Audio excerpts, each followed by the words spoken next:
In this video, I will show you how to set up Exodus Wallet on desktop. In order to do this, head over to exodus.com and then click onto this Download Exodus for Windows. You can also click onto this download button right here, and then once you have downloaded it, just head over and then just click onto there right here in order to install it.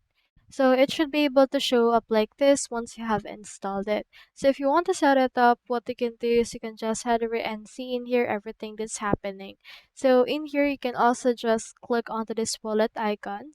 And then from in there, you can see it in here already. You can click onto the send option and you can just input right here the Bitcoin address that you want to use.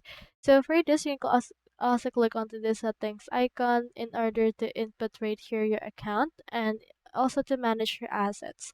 So Exodus usually goes over the devices in order to make sure the security is right around there. You can also use Autolock for this one, and then from in there you can just begin your transaction by getting over and then sending or receiving, as well as swapping, buy and sell rewards, NFTs, as well as your portfolio as well.